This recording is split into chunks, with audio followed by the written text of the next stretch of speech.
ABC News legal analyst and defense attorney, Mr. Brian Buckmire. Always a pleasure to have you here, Brian. Thank you. Obviously, a mixed verdict here from the jury. It sounds like in the end that they believed that Jonathan Majors assaulted Grace Jabari, but didn't do so necessarily intentionally. Absolutely. So he was charged with 2 misdemeanor assaults, aggravated harassment, and then just ordinary harassment. The difference between the assaults, one was intentional, one was reckless. He was acquitted of the intentional assault, found guilty of the reckless assault, acquitted of aggravated harassment, but found guilty of the harassment. So to your point, the intent didn't seem to be there. You were in the court. You saw the video. Many of us have observed it as well. It sounds like this was key evidence as far as the altercation that happened outside of the vehicle. How did you interpret it, and how do you think the jury saw this video? For me, when I looked at the video, I interpreted it as we understood there was some confusion as to what happened inside, or some debate, sorry. And then we see Jonathan Majors getting out, Grace Jabari pulling him back in. I interpret it as I am taking this woman who is trying to grab at me, putting her back in the vehicle, and I'm running away. I do not want anything to do with this altercation or this incident.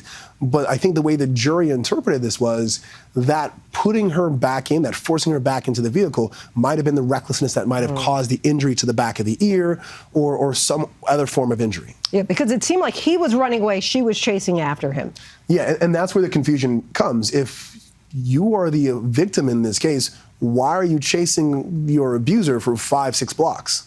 Jonathan Majors did not testify in his own defense. That's common, really. But in the end, do you think that helped or hurt him? I think at the time it made the most sense because we see this split verdict. So clearly the jury was split in terms of what happened here. There was so much about the toxicity of this relationship that I think if Jonathan Majors did testify, he would have been bogged down in trying to explain all of that, only to come to this incident and testify that I only tried to take my cell phone back. I didn't try to injure her for the intent of injuring her, but to get my property back. But that necessarily wasn't the argument the defense was making. The defense was making that this was about white lies and race and about a woman scorn trying to destroy his career. So I think ultimately, probably the smart move not to testify, but hindsight 2020, maybe he's thinking differently today. This is obviously a first offense for Majors. What kind of sentencing are you expecting here? So legally, I have to say it's a Class A misdemeanor. You can be punished by up to a year in prison. The way that good time works is max is actually 8 months. But you would be hard-pressed, if also impossible, to find a first-time offender convicted of this charge serving any amount of jail time.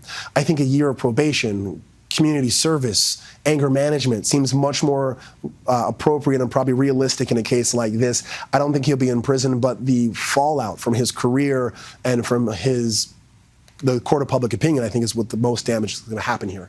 Always appreciate your analysis. Brian Buckmire, thanks so much. My pleasure.